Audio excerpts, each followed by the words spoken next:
दोस्तों, ये कहानी है फ्रांस की एक बुचर शॉप की, जहां काम करते हैं सोफी और उसका हस्बैंड विंसेंट। ये लोग एक स्पेशल टाइप का मीट बेचते हैं जिसका स्वाद ऐसा था कि अगर किसी ने एक बार इसे खा लिया तो वो कभी इसका स्वाद भूल ही नहीं पाया। इसकी डिमांड इतनी ज्यादा थी कि लोग इसे लेने के लिए पूरे पूरे दिन लाइन में लगे रहते थे।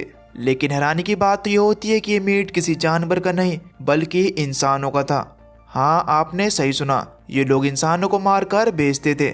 लेकिन इनके कस्टमर्स को ये बात बिल्कुल भी पता नहीं थी। अपने कस्टमर से लोग कहते थे कि ये खास तरीके का ईरानियन पिग का मीट है जो बहुत ही मुश्किल से मिलता है। तो चलिए दोस्तों, जानते हैं कि आखिर इनके साथ ऐसा क्या हुआ कि ये इंसानी मीट बेचने के लिए तैयार हो गए।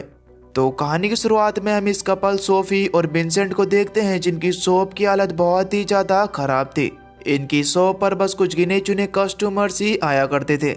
इनकी हालत इतनी ज्यादा खराब थी कि इनसे अपने महीने का खर्चा भी नहीं निकलता। इस बात को लेकर सोफी बहुत ही ज्यादा परेशान थी। खैर, एक दिन जब ये दोनों अपनी शॉप पर थे तब कुछ वेजिटेरियंस लोग आकर इनकी शॉप पर तोड़फोड़ करना शुरू कर देते हैं। दरअसल इन लोगों को मीट खाने और बेचने वालों से सख्त नफरत होती है। इन लोगों को बीगन्स कहा जाता है। इनमें से एक को विंसेंट पकड़ लेता है, लेकिन उसके साथ ही आकर विंसेंट को मारकर उसे वहां से ले जाते हैं। अब एक तो बेचारों की शॉप नहीं चल रही और ऊपर से ये सब हो गया। खैर, अगले दिन विंसेंट अपने दोस्त मार्क के पास जाता है, जो कि इन्हीं की तरह एक बुचर शॉप चलाया करता था। लेकिन मार्क की हालत विंसेंट की तरह तो बिल्कुल नहीं है। वो अपनी शॉप से अच्छे खासे पैसे कमाता है। मार्क अपने पैसों को दिखाते हुए इन दोनों को यहाँ पर शर्मिंदा फील कराने की कोशिश करता है। ये चीज सोफी को बिल्कुल भी ठीक नहीं लगती। इसके बाद जब ये दोनों वहां से जा रहे होते हैं तब सोफी रास्ते में विंसेंट से कहती है कि जरा मार्क को देखो, वो भी हमारे तरह ही शॉप चलाता है, लेकिन हमारी हालत देखो और उसकी हालत देखो। विंसेंट, अब मैं तुम्हारे साथ और ज्यादा नहीं रह सकती। यह कहकर सोफी विंसेंट को छोड़ने की बातें करती है। विंसेंट को ये सुनकर बहुत ही ज्यादा गुस्सा आता है। अब तभी उस रास्ते में उनमें से एक वीगन एक्टिविस्ट दिखाई देता है, जिन्होंने उसकी शॉप पर हमला किया था। विंसेंट गुस्से में पहले तो उसे टक्कर मारता है, इसके बाद उसके ऊपर गाड़ी चढ़ा देता है। विंसेंट सोचता है कि शायद वो इंजर्ड हो गया होगा, लेकिन जब उन्होंने गाड़ी से उतर कर देखा तो वो लड़का मर चुका था। ये देखकर विंसेंट बुरी तरह घबरा जाता है और पुलिस को कॉल करने लगता है। लेकिन सोफी से किसी तरह रोकती है और समझाती है कि तुमने ये मर्डर किया है, अगर पुलिस को ये बात पता चली तो तुम्हें जेल हो जाएगी। तब विंसेंट कहता है कि तो फिर हमें क्या करना चाहिए। सोफी बताती है कि हम इसके छोटे छोटे पीसेस करके फेंक देंगे, इससे किसी को भी पता नहीं चलेगा। ये सब मैंने टीवी पर एक सीरियल किलर को देखकर सीखा था। अब हालांकि विंसेंट ऐसा करना तो नहीं चाहता, लेकिन अपनी जान बचाने के लिए उसे ये सब करना ही होगा। अब ये लोग घर आते हैं और विंसेंट पक्का मन करके उस बॉडी को छोटे छोटे पार्ट्स में काट देता है। इसके बाद जब उसे काम करते करते ज्यादा रात हो गई तो वो अपने रूम में जाकर सो गया। अगली सुबह जब उसकी आंख खुलती है तो वो देखता है कि उसके पास उसका वो ग्राइंड करा हुआ मीट नहीं है जो उसने कल किया था। वो इस बात के बारे में जब सोफी से पूछता है तब सोफी उसे बताती है कि वो मीट तो मैंने एक कस्टमर को भेज दिया। ये सुन विंसेंट हैरान रह जाता है। उसे ये तो उम्मीद नहीं थी कि उसकी वाइफ इंसानी मीट भेज देगी। अब इससे पहले कि वो सोफी से कुछ कह पाता, वहाँ पर वही कस्टमर आ जाती है जिसे सोफी ने मीट बेचा था। वो कस्टमर इन लोगों से कहती है कि अभी जो मैं थोड़ी देर पहले मीट लेकर गई थी उसका स्वाद तो एकदम मजेदार था। इतना टेस्टी मीट मैंने आज तक अपनी जिंदगी में नहीं खाया। मुझे ये मीट और ज्यादा चाहिए। वो लेडी उनसे पूछती है कि वैसे ये मीट था किसका। ये सुन विंसेंट पहले तो थोड़ा घबरा जाता है, लेकिन बाद में वो बताता है कि ये ईरानियन पिग का मीट है जो बहुत ही मुश्किलों से मिलता है। इसके बाद वो कस्टमर मीट लेकर वहां से चली जाती है। अब थोड़ी देर बाद विंसेंट सोफी से इस बात को लेकर लड़ने लगता है कि आखिर तुमने इंसानी मीट क्यों बेचा। तब सोफी कहती है कि जब मैंने अपनी शॉप में देखा तो पिग का मीट खत्म हो चुका था, इसीलिए जब मुझे और कुछ नहीं मिला तो मैंने वो मीट बेच दिया। वैसे भी तो हमारी शॉप पर बहुत ही कम कस्टमर आते हैं, अगर वो भी खाली हाथ लौट जाए तो बहुत बुरी बात होगी। लेकिन विंसेंट सोफी के इस डिसीजन से अभी भी खुश नहीं था। अब तभी वहाँ पर एक और कस्टमर आता है जो कहता है कि मुझे वही ईरानियन पिग का मीट चाहिए जो अभी थोड़ी देर पहले एक लेडी लेकर गई थी। मुझे वो मीट बहुत ही ज्यादा पसंद आया। और फिर क्या था, इनकी शॉप पर बहुत से कस्टमर्स आने लगते हैं। देखते ही देखते उनका वो मीट आउट ऑफ स्टॉक हो जाता है। आज के दिन इन्होंने बहुत ही अच्छी खासी कमाई की थी। खैर रात के टाइम में विंसेंट खुद भी इस मीट को ट्राई करता है। वो पता लगाना चाहता था कि आखिर इस मीट में ऐसा क्या है कि लोग इसे खाने के लिए इतनी बुरी तरीके से पागल हो रहे हैं। अब जब उसने मीट खाया तो वो पूरी तरीके से सुन रह गया, क्योंकि उसकी जिंदगी का सबसे अच्छा मीट था। अब तभी विंसेंट के पास उसकी वाइफ सोफी आती है। सोफी विंसेंट से कहती है कि ये मीट एक वीगन का था। अगर हम इसी तरह वीगन्स को मारकर उन्हें बेचते रहे तो हम जल्दी अमीर बन जाएंगे और तो और धरती पर से वीगन्स की पॉपुलेशन भी कम हो जाएगी। लेकिन विंसेंट ऐसा करने से मना करता है। वो कहता है कि जो भी हुआ वो एक्सीडेंटली हुआ, मैं कोई क्रिमिनल नहीं बनना चाहता और तुम्हारे लिए भी अच्छा यही होगा कि तुम अपने मन से एक ख्याल निकाल दो। खैर अगले दिन इनके घर इनकी बेटी क्लोई अपने बॉयफ्रेंड ल्यूकस के साथ आती है। विंसेंट अपनी कई घंटों की मेहनत के बाद इनके लिए एक डिश बनाकर लाता है, लेकिन जब वो इन्हें सर्व कर रहा था तब ल्यूकस कहता है कि मैं ये सब नहीं खाता क्योंकि मैं वीगन हूँ। और हैरानी की बात तो ये होती है कि अब ल्यूकस की वजह से उसकी बेटी क्लोई भी वीगन बन गई है। ये लड़का एक ही झटके में विंसेंट की पूरे दिन की मेहनत पर पानी फेर देता है। इसके बाद जब ये लोग चले जाते हैं तब विंसेंट का खून खौल उठता है। अब उसने भी फैसला कर लिया है कि हाँ, इस दुनिया से वीगन्स को खत्म हो जाना चाहिए। इसके बाद अगले दिन ये लोग अपने पहले शिकार के लिए एक वीगन रेस्टोरेंट में जाते हैं, जहां वो मारने के लिए उस रेस्टोरेंट के ओनर को चुनते हैं। अब जब उसे मारने का नंबर आया तब विंसेंट के हाथ कांपने लगते हैं और वो ऐसा नहीं कर पाता, वो वहां से भाग आता है। विंसेंट सोफी के पास आकर कहता है कि मैं ये सब नहीं कर पाऊंगा। तब सोफी कहती है कि तुम ये कर तो लोगे, लेकिन तुम्हें थोड़ी प्रैक्टिस की जरूरत है। खैर अगले दिन ये लोग एक वीगन फेस्टिवल में जाते हैं, जहां ये वीगन बनने का नाटक कर रहे थे। दरअसल यहाँ इन वीगन्स में से उन्हें अपने सबसे कमजोर शिकार को चुनना था, जिसे वो आसानी से मार सकें। और थोड़ी देर तक ढूंढने के बाद उन्हें अपना वो शिकार मिल भी जाता है, जो था एक पतला सा लड़का। विंसेंट उससे बातें कर कर उसे साइड मारने के लिए कहता है। तब वो लड़का भी ऐसा करने के लिए तैयार हो गया। इसके बाद ये लोग गाड़ी में पहुंचकर वहां पर उसके आने का इंतजार करने लगते हैं। ये लोग यहाँ पर डिसाइड कर रहे थे कि आखिर इसे किस तरीके से मारना है। अब तभी वहां पर वो लड़का भी आ जाता है। विंसेंट अपना चाकू पीछे छुपाकर उसे मारने के लिए आगे बढ़ता है, लेकिन तभी वो रुक गया, क्योंकि वो अकेला नहीं था, उसके साथ उसके 2 और दोस्त थे। विंसेंट जल्दी से किसी तरीके से अपना चाकू पीछे छुपाता है। ये तीनों लोग आज रात एक मीट शॉप पर हमला करने वाले थे। वो विंसेंट और सोफी को भी अपने साथ चलने के लिए कहते हैं। अब विंसेंट और सोफी मजबूरन इनके साथ चलने के लिए तैयार हो गए, क्योंकि वो ये नहीं चाहते कि इनको पता चले कि इनमें से एक को ये मारने के लिए आए थे। खैर अब जब ये सभी लोग उस मीट शॉप पर पहुंचे तो इन दोनों को ये पता चलता है कि ये मीट शॉप किसी और की नहीं बल्कि इनके दोस्त मार्क की है। अब क्योंकि मार्क इनका कॉम्पिटिटर था तो इसकी वजह से विंसेंट को उसका सामान तोड़ने में बिल्कुल भी दर्द नहीं होता, बल्कि उसे तो उसकी शॉप का सामान तोड़ने में बहुत ही ज्यादा मजा आ रहा था। विंसेंट अकेला ही इतना सारा सामान तोड़ देता है जितना वो तीनों लोग मिलकर नहीं तोड़ पाते। खैर ऐसा कर कर विंसेंट को बहुत ही ज्यादा खुशी मिलती है। इसके बाद ये दोनों एक रेस्टोरेंट के अंदर जाते हैं, जहाँ पर किसी बात को लेकर विंसेंट और सोफी के बीच बहसबाजी होने लगती है। ये बहसबाजी इतनी ज्यादा बढ़ जाती है कि विंसेंट उसे छोड़कर वहां से चला जाता है। अब तभी सोफी के पास उस रेस्टोरेंट में काम करने वाला एक वर्कर आया, जो उससे बात करने की कोशिश करता है। बातों बातों में इनकी बात इतनी ज्यादा बढ़ जाती है कि वो वर्कर सोफी को उसके घर तक छोड़ने के लिए आता है। सोफी जब यहाँ पर उस वर्कर को किस करती है तो वो उसका होठ ही काट लेती है। उस वर्कर के मुंह से बुरी तरीके से खून आने लगा। सोफी उससे कहती कि तुम टेंशन मत लो, पास ही में यहाँ पर मेरा घर है, तुम मेरे घर चलो, वहां पर मैं तुम्हारे घाव को ठीक कर दूंगी।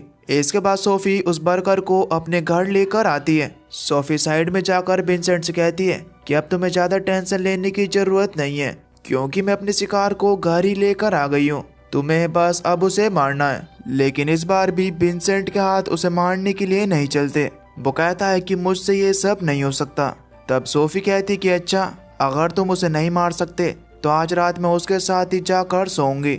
इसके बाद सोफी सचमुच उसके पास चली जाती है। ये देखकर विंसेंट बुरी तरीके से गुस्से में आ जाता है। अब तो बात उसे मारने की थी नहीं, अब बात थी इज्जत की। वो बुरी तरीके से उसे मार मार कर उसके सर को क्रश कर देता है। इसके बाद ये लोग मिलकर अपने घर से खून को साफ करते हैं और जितने भी खून के कपड़े थे उन्हें उस लड़के की गाड़ी के साथ नदी में फेंक देते हैं, ताकि कुछ भी सबूत ना रहे। इसके बाद इन दोनों ने मिलकर रात भर उसकी बॉडी को काटा अगली सुबह हम देखते हैं कि इनके पास मार्क का कॉल आता है। जब ये लोग मार्क और उसकी वाइफ के पास जाते हैं तो वो लोग इन्हें देखकर रोने लगे। वो इन्हें बताते हैं कि किसी ने रात को हमारी शॉप पर हमला किया था, पर इन्हें ये बात कहाँ पता थी कि इनकी शॉप पर हमला करने वालों में से इनके सामने जो ये दो खड़े हैं ये भी इनमें ही शामिल थे। लेकिन ये लोग यहाँ पर ऐसे रिएक्ट करते हैं कि जैसे इन्हें कुछ भी नहीं पता। अब तभी यहाँ पर एक पुलिस ऑफिसर आकर विंसेंट को साइड में चलकर बात करने के लिए कहता है। विंसेंट बुरी तरीके से डर जाता है कि कहीं इसे पता तो नहीं चल गया, लेकिन ऐसा कुछ भी नहीं था। दरअसल वो विंसेंट से उनका इरानियन पिग का मीट लेने की बातें कर रहा था। अब उस दिन वो बहुत सारे कस्टमर्स को वो इंसानी मीट बेचते हैं और देखते ही देखते सिर्फ कुछ ही देर में उनका वो मीट खत्म हो जाता है। अब लोगों में इरानियन पिग का क्रेज इतनी बुरी तरीके से फैल चुका था कि जितनी भी आसपास की बुचर शॉप थी वो पूरी तरीके से ठप पड़ गईं। अब विंसेंट भी किसी को मारने से बिल्कुल भी नहीं कतरा था। वो डेली बेस पर किसी न किसी को मारने लगता है, यहाँ तक कि वो अपने इस मीट का प्राइस भी बढ़ा देता है। लेकिन लोगों की भीड़ फिर भी कम नहीं हो रही। लोग किसी भी हालत में इसे लेना चाहते थे। ये लोग सिर्फ इस मीट को लेने के लिए कई कई घंटे लाइन में खड़े होते थे। अब इस तरीके से इनका ये ठप पड़ा हुआ बिजनेस बहुत ही तेजी के साथ फल फूलने लगता है। ये लोग बहुत ही अच्छा खासा पैसा कमा रहे थे। अब एक दिन मार्क भी इस मीट को चेक करता है। जब उसने वो मीट खाया तो वाकई में ही वो मीट लाजवाब था, लेकिन अब तभी खाते खाते उसके मुंह में कुछ आ जाता है। वो जब उसे अपने मुंह से निकालता है तो पास में बैठी उसकी वाइफ, जो कि पहले एक नर्स थी, वो पहचान लेती है कि ये तो पेसमेकर है, जो कि हार्ट के पेशेंट को लगाया जाता है। अब तभी देखकर विंसेंट को एक बात याद आती है कि उन्होंने जब अपने एक शिकार को मारा था तो वो हार्ट का पेशेंट था, तो शायद ये उसी का मांस है। विंसेंट यहाँ पर उन्हें सफाई देने की कोशिश करता है कि शायद किसी पिग के अंदर से ये निकला होगा, लेकिन वो लोग इस बात को मानने के लिए बिल्कुल भी तैयार नहीं थे। अब इनकी इसी बात को लेकर इनके बीच यहाँ पर बहसबाजी होना शुरू हो जाती है और जल्दी इनकी ये बहसबाजी हाथापाई में बदल गई। विंसेंट मार्क से लड़ते लड़ते मार्क का कहानी काट कर चबा जाता है। अब विंसेंट को ऐसा करता देख ये कपल पूरी तरीके से हैरान रह जाता है। अब विंसेंट की चीज आगे चलकर उसके लिए बहुत ही ज्यादा भारी पड़ने वाली थी, जिसके बारे में उसे बिल्कुल भी अंदाजा नहीं था। खैर विंसेंट और सोफी अपना काम लगातार चालू रखते हैं और लोगों को मारकर और उन्हें काट कर बेचते रहते हैं। खैर एक दिन ये दोनों एक वीगन फेस्टिवल में जाते हैं, जहाँ पर विंसेंट की नजर एक छोटे से बच्चे पर पड़ती है। विंसेंट का दिमाग इतनी बुरी तरीके से खूंखार हो चुका था कि उस बच्चे के शरीर को देखकर उसके मुंह में पानी आने लगता है। ये चीज देखकर विंसेंट को अपने आप से ही घिन आने लगती है। वो वहां से जा ही रहा था कि तभी वहां पर उन्हें ल्यूकास और अपनी बेटी क्लोई मिलती है। ल्यूकास यहाँ पर इन दोनों को देखकर पूरी तरीके से हैरान था, क्योंकि ये तो वीगन फेस्टिवल है और यहाँ पर बुचर्स लोग क्या कर रहे हैं। वो कहता है कि धीरे धीरे कर कर वीगन्स लोग मारे जा रहे हैं, जो मुझे बिल्कुल भी ठीक नहीं लग रहा। जरूर ये नॉन वेजिटेरियन लोगों के काम है, जिनमें से एक आप भी हो। यह कहकर वो वहां से चला जाता है। अब यहाँ पर हम उस गैंग के एक शख्स को देखते हैं जिनके साथ मिलकर विंसेंट ने मार्क की शॉप पर हमला किया था। उसे जब ये पता चलता है कि ये लोग तो नॉन वेजिटेरियन है, जबकि ये इनके साथ वेजिटेरियन होने का नाटक कर रहे थे, उसे ये चीज बहुत ही ज्यादा बुरी लगती है। खैर रात के टाइम जब विंसेंट मीट काट रहा होता है तब वहाँ पर वो पुलिस वाला आ जाता है। वो कहता है कि मैं देखना चाहता हूँ कि आखिर तुम ईरानियन पिग का मीट कैसे काटते हो। ये कहकर वो अंदर आ जाता है। अब तभी विंसेंट का डॉग एक कटा हुआ हाथ लेकर वहाँ पर आ गया। विंसेंट पुलिस वालों को समझाता है कि ईरानियन पिग का मीट कल आएगा, वो अभी आउट ऑफ स्टॉक है। यह कहकर वो उस पुलिस वाले को वहाँ से निकाल देता है और खुशकिस्मती से वो पुलिस वाला भी उस हाथ को नहीं देख पाता। इस तरह आज विंसेंट का काला चिट्टा खुल जाता, लेकिन ऐसा नहीं हुआ।